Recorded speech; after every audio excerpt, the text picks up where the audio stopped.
Ladies and gentlemen, the story you are about to hear is true. The names have been changed to protect the innocent. Dragnet, brought to you by Chesterfield. This is the best, Chesterfield, and the time to change today.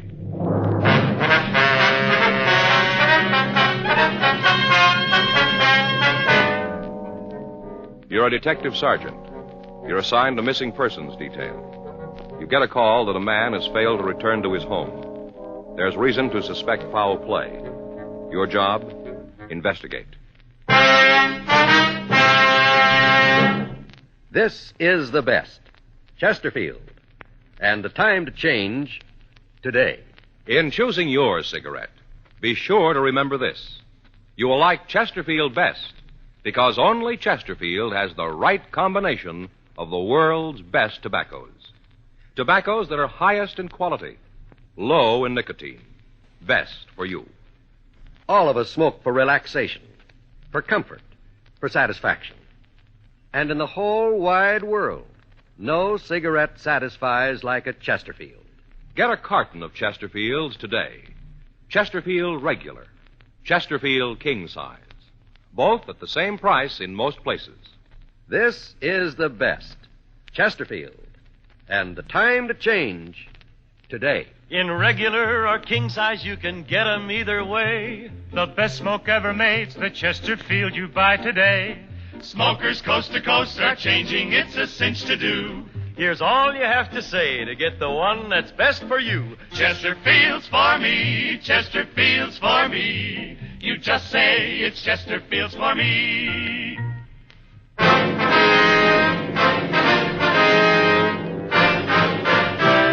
Dragnet, the documented drama of an actual crime. For the next 30 minutes, in cooperation with the Los Angeles Police Department, you will travel step by step on the side of the law through an actual case transcribed from official police files. From beginning to end, from crime to punishment, Dragnet is the story of your police force in action. It was Friday, January 2nd.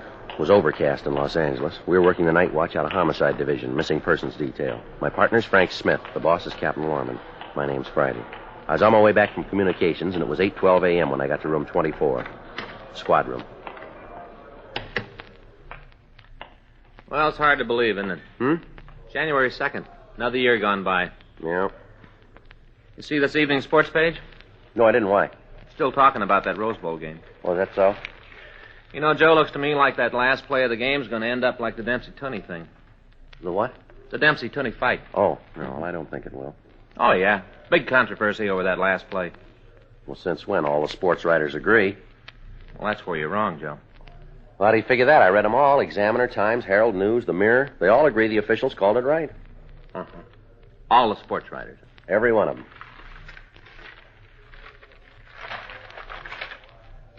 Apparently you haven't seen this. I've never seen that paper before in my life. No, that's where you're wrong, Joe. All the writers don't agree on that last play, see? Finchley Crockett, right there, you can see for yourself. Who? Finchley Crockett. Who's he? Only the sports editor, that's all. The editor of what? What paper is this? Jesse County Realist. Picked it up tonight on my way in. Yeah, well, the game's over, so let's just forget about it. What do you say? Oh, sure. Mm-hmm. Just overlooked the only right call on the game, huh? Just pass it right by. Joe, Finchley Crockett's never been wrong. Called the World Series, the All-Star game, picked a heavyweight champ before the fight. He's accurate, Joe. Well, good for him. But it's over, and the score still stands. Next year's another game, okay? Listen to this. I'm going to read this column to you. The Bird Says by Finchley Crockett. What's the name of the column? The Bird. Bird Crockett. Who? Well. Oh, I forgot to tell you. When Crockett played for the Trojans, his nickname was the Bird. I don't remember anybody by that name playing for USC. No, Joe. JCU. Jesse County Trojans. Oh, yeah, sure. Now listen to what he says. It is a rare treat when the editor of a small-town paper gets to see one of the nation's bowl games. But your editor was so treated this week at the county seat. As you all know, the new television transmitter is now operating, and it is a rare treat. As you know, there's nothing like being at the game, but it is a rare treat when the editor of a small-town paper gets to see one of the nation's bowl games. He's a real great guy, Joe. Yeah. And in closing, yours truly would like to go on record and say that the last play of the game was a complete mystery to me. Go ahead. Go ahead. That's it, Joe. He made his point. That's all there is to the entire column? Well, that's it. It proves that all the sports writers didn't agree on the last play of the game. I get it. Missing persons, Friday. Yes, ma'am. That's right. All right, we'll be right out. No, ma'am. Right away. Bye. What do you got? Missing husband. Yeah. Wife says he and another man went out this afternoon. He's over 3 hours late getting home. It's kind of early to start worrying, huh? No, not the way she puts it. What do you mean? Well, the fellow with him. Yeah. Her husband was going to have him put in jail.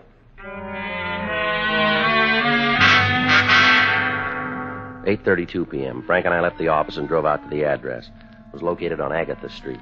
The lettering on the window read, Helmer's Mannikin Rental and Sales. The store was dark except for a single light at the rear of the place. We knocked, and a small woman in her 50s answered the door. We identified ourselves, and she asked us in. You want to come back to the office? Thank you. Watch your step there. It's kind of dark. Thank you. These dummies sure look like real people. Yes, we specialize in lifelike models. Mm-hmm. I've been working on the books, trying to keep my mind off of what's happened. Uh-huh. You want to sit down? That's all right, Miss Helmer. You go ahead. You want to tell us what this is all about now?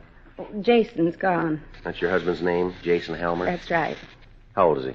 He's 53. He had a birthday last October. Mm-hmm. Why do you think something's happened to him? Because it's not like him to do a thing like this without telling me. And you told me on the phone that you'd heard from him. Is that right? Oh, not from him. Fred Madison called me. When was that? I guess it was about 5:45. It might have been 6, no later. Well, what did this fellow Madison say to you? Told me that Jason was coming right home. Were they together when he called, do you know? Fred said they were. Did you talk to your husband? No. At the time, I didn't think it'd be necessary. Mm-hmm. Do you know where they called from? Well, Fred said some bar. Did he mention a name? No, and I didn't ask. I guess I was afraid to. What do you mean? Well, Jason used to drink quite a bit. We had a lot of trouble over it. Seemed like everything was falling apart, and then he straightened up and quit. Mm-hmm. He hasn't had a drink of liquor in 10 years. When Fred called, I thought that maybe he'd gotten Jason started again. Did he say your husband had been drinking? No, he just told me that Jason was leaving the bar and would be right home. Was he driving? Well, I don't know. Ma'am? My husband hurt his shoulder a couple of days ago. He wrenched it. I don't think he's able to drive very well. Mm-hmm. Well, he might try to make it with one hand. Our car has that automatic drive thing, you know. You don't have to shift gears. Yes, ma'am. But I don't think he'd have driven. Did he leave in your car? Yes. Fred told him he'd drive. Where'd they go? Well, like I told you on the phone, to the races. Mm-hmm. Your husband usually go there? No.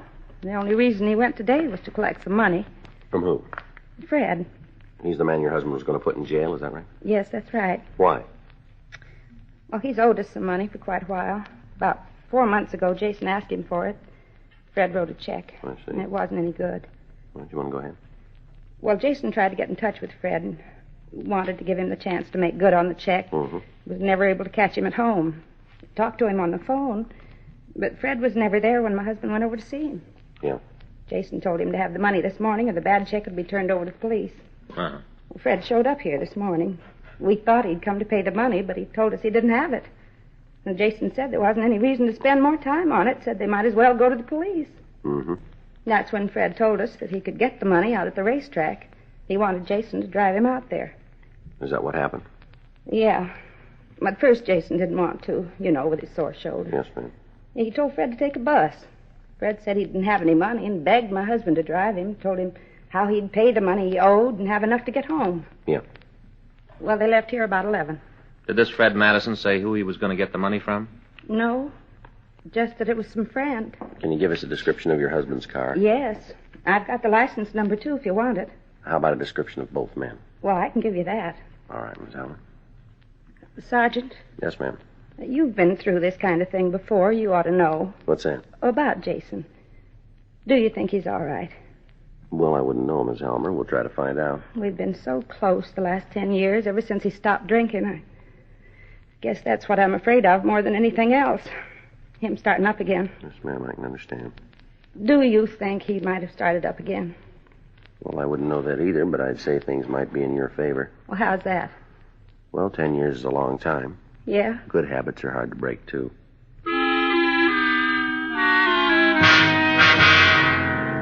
Before we left the store, we got a complete description of Jason Helmer and Fred Madison.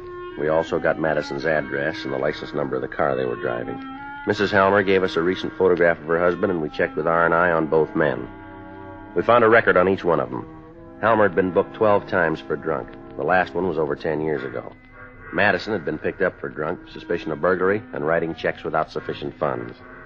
We checked the jails and the hospitals, and we found that neither man had been booked in the last 5 hours. We went back to the office and got a local and an APB on both men and the car. 9:46 p.m. We drove out to talk to Fred Madison. There was no one at home, but we got the information that his wife was employed at a restaurant on Clay Street. We went over to see her. Can I help you? Yeah. Like to see Mrs. Madison, please? Who are you? Police officers. This is my partner, Frank Smith. My name's Friday. Here's our identification. Uh-huh. Well, I'm Lorna Madison. What do you want? A few questions we'd like to ask. You mind going in the back to talk? Don't want everybody in the place to know my business. All right. Booth back here. Been hard enough to keep the job. Go ahead. Sit down. Thank you. Thank you. Can I get you some coffee? No, thank you. No, ma'am. I don't have to ask you what this is all about. I can guess. Beg pardon? Something about Fred? Yes, ma'am. What'd he do? Well, we're not sure that he's done anything yet, Miss Madison. And why are you here? We're trying to find him. He is in trouble. We just want to talk to him. Could you tell us where he might be? He should be home. Have you tried there? Yes, we have. Well, I don't know then. He left this morning and said he'd be home early. Have you heard from him? No. Did he say where he was going when he left? The racetrack. Was he going with anybody, would you know? He didn't say. What kind of work does your husband do, Miss Madison? He's a collector. What's that? He collects corks and bottles. Ma'am? I'm trying to tell you he doesn't work. He just drinks. Mm-hmm. And how could he afford to go to the races? He can't. The only money he's got's what he can borrow from other people to steal from my purse. Mm-hmm. Did he say why he was going to the races? No, I don't care what he does anymore. I've tried to help him, but he doesn't make any effort to change. Just goes on drinking and feeling sorry for himself. Any idea where he'd go if he was drinking? Any place where he can mooch a drink. He's even tried it here. Can you give us the name of any of the places? Yeah, I can tell you, but will you tell me what he's done? Well, it's just like we said, Miss Madison. We're not sure that he's done anything yet. That's the truth? Yes, ma'am. We'd just like to talk to him. All right. I think I can help you find him. I got a phone call earlier this evening.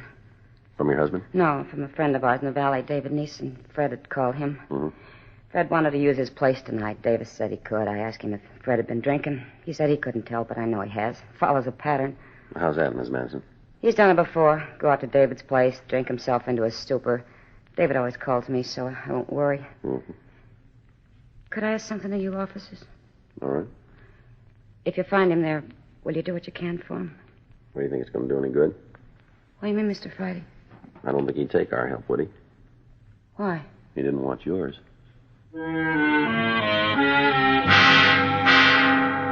Miss Madison gave us the address of the place where her husband was supposed to be. We also got the address and phone number of David Neeson. We put in a call to him, but he hadn't heard from Madison. Frank and I left the restaurant and drove out to the San Fernando Valley. On the way out, it started to rain. 3113 Nordhoff Street was a small redwood house. We parked the car and walked up onto the porch. Frank tried the door. Better try it again. Yeah. Yeah, who's there? Madison, open the door. Go away, I didn't order anything. Come on, Madison, open up. Doesn't sound like he's doing too good. Yeah.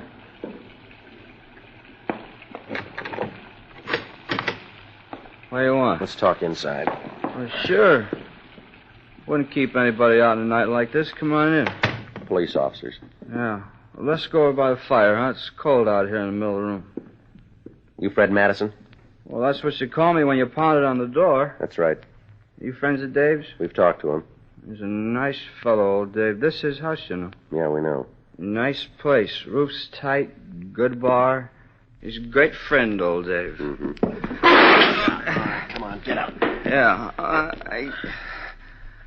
How you fellas like a drink, huh? You know, something to keep the chill out? No, we don't want one. We think you've had enough, too. Well, how about you, mister? No, thanks. Okay. But don't say I didn't try Put to... the glass down, Madison. We're going to have enough trouble answering our questions as it is. Well, that's just where you're wrong. Is that right? Yeah. One thing everybody says about old Fred, he can handle his booze. You've never seen old Fred swinging. Put that glass down. Okay. I'd like to cooperate. Mind if I sit down? Here, I'll help you. Sit right here. All right. Old Dave ought to get some cushions for these benches. All Yeah, right. you want to start talking now? Whenever you're ready. What'd you do today? All day? That's right. Nothing. Absolutely nothing. Where'd you go? Took a little ride out to the track. Races? Yeah, took a little ride. Did you go by yourself? I said, did you go to the races by yourself? Well, as a matter of fact, I didn't. Who'd you go with? Friend of mine. What's his name? Well, you don't know him. Give us his name. Jason Homer. Tell us what happened. Well, nothing. We drove out there and saw the horses. Did you make any bets? No. Then why'd you go? I like horses. You know that's not the reason. Now, come on. Okay, I went out to collect some money. From who? Why are you asking all these questions? Did you get the money? Yeah. What'd you do with it? I don't think that's any of your business. You do anything wrong with it? No. Well, then you don't mind telling us, do you? Pay the bill. To who? Jason. How much you owe him? $100. Listen, I don't like all these questions. The way you guys came in here, I don't like it at all. I don't think I'm going to answer anything more for you. I think you are. Now, where'd you go after you left the track? Come on, Madison. Told you, drove out to the valley. Halmer go with you? Yes, he did. Who drove? Me. Jason has a sore shoulder. All right. We stopped at a bar, had a couple of drinks. Homer was feeling pretty good that he got paid. How about Halmer? Did he have anything to drink? Who? Halmer. Yeah, a couple. What was the name of the bar? What? The bar. What's the name of it? Well, I don't know. You stopped at a place and you don't know the name of it? That's the way it is. It doesn't matter what name's on the outside anyway, just what's on the bottles. That's what's important. All right. What happened then? Jason said he had to go home. He wanted me to call his wife and tell her he was on the way. Did you? Yeah? What time was that? Oh, I guess about 5:30, someplace in there. Yeah. Oh, we sat around and had a couple more, and then he left. You stayed on after Halmer left, huh? Yeah. Who paid for the drinks? Well, who do you think? Me. How much money did you collect out at the track? $100. Collected it and then paid Jason. All right, let's see your wallet. Why? Come on, get it up. How much money have you got? I don't know, not much. Well, take a guess, will you? $20, $30. All right, open your wallet and count it. Well, it might be better if you did. I said you count it. Okay, but don't get mad at me if I do it wrong. We'll try not to. All right. Let's see, there's 10, 20, 25, 26, 27. $27. That and the change I still got in my pocket. You want me to count that, too? Never mind. I'll be glad to do it for you. Let me see your wallet. Well, certainly. Here you are. You keep the money. All Now give me right. the wallet. That wallet's a present from my wife. Mm. Real nice. A Cordovan leather. Yeah. Not a stitch in it, all folded. Okay, here. Put it back in your pocket. Yeah, thank you. Where'd you get the money, Madison? From in my wallet. Before that. I had it. Since when? This morning. I won't hold. Why? We got it that you were broke this morning. Oh, I got it now. Now I have got it. You have, huh? You think I'm a thief, isn't that it? We'll let you tell us. No deal. Huh? I didn't steal it. All right, then where'd you get it? From my bank. When'd you get it? Tonight. Well, you're going to have to do a little better than that, Madison. Well, I don't know why. Be perfectly happy to prove it to you. When you're ready, huh? All right, I'll show you. Take you right out there. You think all the banks close at the same time, don't you? Go ahead. Well, you're wrong. Mine's always open. Of course, it don't pay any interest, but it's there and it's always open. All right, let's go. Sure. Take you right out there. It's out in Canoga Park. You got a coat? No, sir. Hey, how about a little drink before we go, huh? Kind of warm. Put that down. I told you once. You've had enough of that. Ain't that much. Hate to figure what happened if I ever ran out. I hate to think about it. It'd be terrible to have to go without it. Well, I'll tell you something. What's that? If that bank of yours isn't there, you're going to get the chance.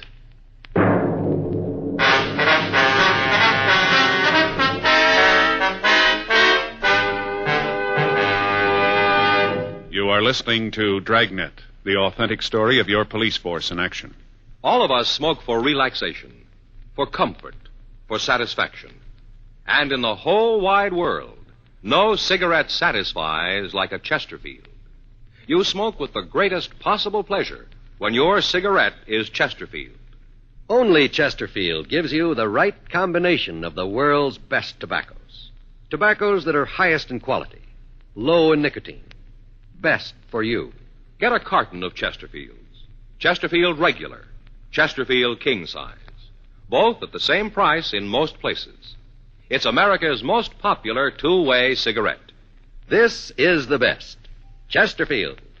And the time to change, today.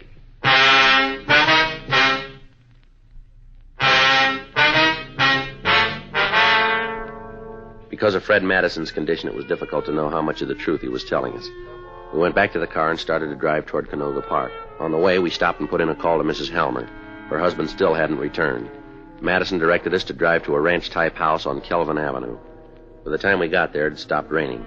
We parked the car and walked up to the house. There were no lights on and no answer when we rang the bell. All right, Madison, you through playing games now?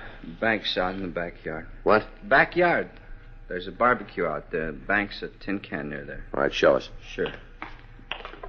I used to live in this house. That's so. Yeah, I always figured that someday I was going to need some money. One time I just went out and buried some. Figured there'd be a time when I was going to need it. Yeah. And it's a tin can near the barbecue. What time are you here today? Well, I don't know. I don't have a watch. Haven't got any idea, huh? Sorry. That catch is kind of tricky. You got to pull it towards you. I always meant to fix that when we lived here. All right, now where's the barbecue? Well, one of you got a flashlight? Now, let me have it. You tell us where you want it pointed. Gee, you don't trust anybody, do you? Where's the barbecue? It's over in the corner of the yard right near the fence. Where, over here? Now, swing the light over to the left. All right. There's nothing there. Maybe I made a mistake. It's been a while since I've been here. It must be in the other corner of the yard. Over here, huh? Yeah. All right.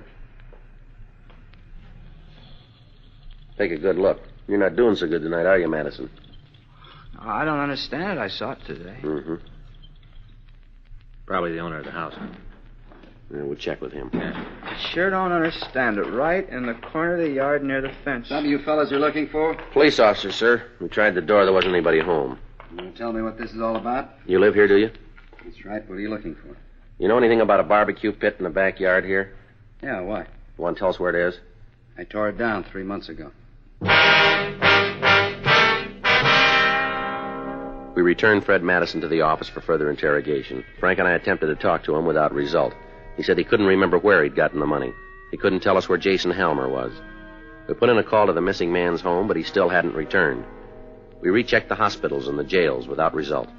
1:14 a.m. We were ready to give it up for the night. Frank went over to the office, and I got Madison ready to leave. You going to take me to jail now? You called it. Come on. Joe. Hold it up, Madison. What do you got? A call just came in about Helmer's car. Yeah. They just found it. While men from the business office took Madison over to the main jail for booking, Frank and I drove out to the valley again. Helmer's car had been found about a mile off Topanga Canyon Boulevard on Farview Road. It was back off the road and partially hidden by the trees. When we got there, a radio car was standing by. We talked to the officer. Take a look at the back. Stuff on the ground there. I covered it with the boxes in case it started to rain again. That's good. These stains here on the ground, I don't know if they're going to mean anything. You got anything we can use to open this trunk? I'll check our car. All right. What do you think? I don't know. Better get in touch with the crime lab, have them come out and go over the place. Yeah. Yeah.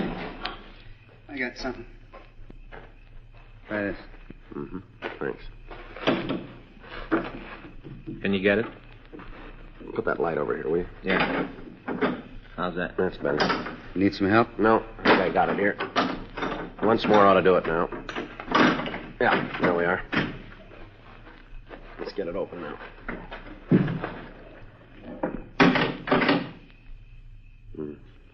Thought maybe we'd be wrong. Yeah. It's Helmer. We put in a call to the crime lab, and they came out and made an investigation of the scene. From what we could tell, Helmer had been killed by some sort of blunt instrument. His empty wallet was in the trunk beside the body. 6:48 a.m. We had Fred Madison brought from his cell. I feel lousy. My head feels like it don't belong to me. Why don't you tell us the truth? You haven't told me what this is about. There's no reason why I should answer your questions if I don't know what you're trying to get at. We told you. We want the truth. All these questions over and over, the same things. You can make it easy on yourself. Well, how? Come up with the right answers. But I've told you. Yeah, like the bar you went to called the I Don't Know, huh? I'd tell you the name if I knew. I've been drinking pretty good. I'll get it. Right. Yeah. From Dragnet, Field. Here, Joe. Mm-hmm. Madison? Yeah? This is about your bank. What do you mean? This explains where you got the money. What? When you took the currency from Helmer's wallet, you left 3 perfect prints on one of the celluloid envelopes. You mean something has happened to Helmer? You tell us. Come on, you can drop the bluff. These prints are enough to indict you. You want to tell us? He was going to send me to jail. I didn't get the money at the track. I tried to get him to give me some more time. Yeah. I was so righteous about it, said I had enough time. He was going to go to the police. Mm-hmm. I pleaded with him, but he wouldn't listen. It happened real quick. Maybe if I hadn't been drinking, it might not have been this way. I don't know. Yeah. When I started to think about the big trouble was in, I figured it was on account of money. Is that right? There really was a guy at the track, you know. He was going to lend me the money to pay Homer. Mm-hmm. If he'd have loaned me the money, it would have solved everything. What was another way? What do you mean? That money owed Helmer? Yeah. You could have worked for it.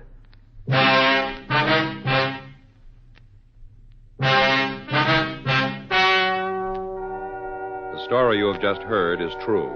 The names were changed to protect the innocent. On May 14th, trial was held in Department 92, Superior Court of the State of California, in and for the County of Los Angeles.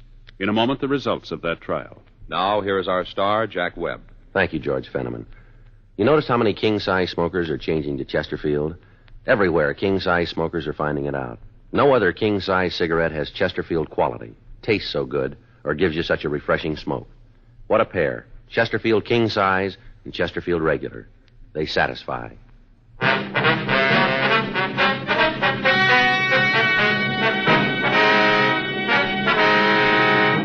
Frederick Carson Madison was tried and convicted of murder in the first degree and received sentence as prescribed by law.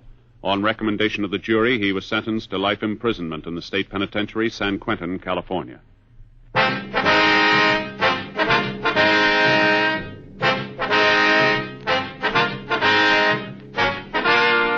You have just heard Dragnet, a series of authentic cases from official files.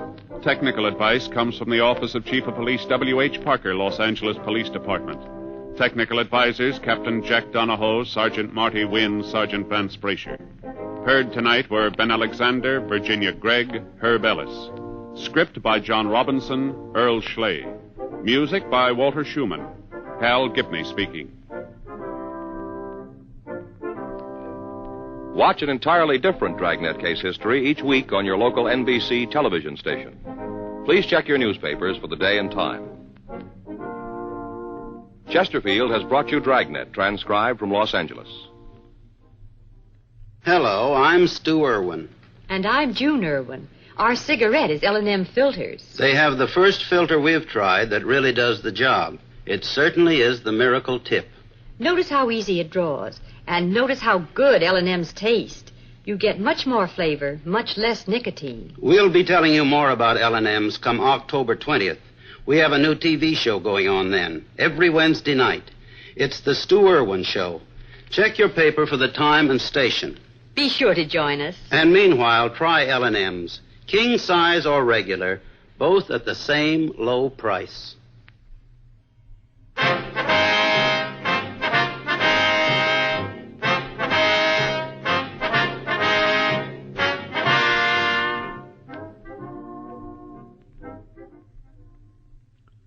Lux Radio Theater presents David and Bathsheba tonight on the NBC Radio Network.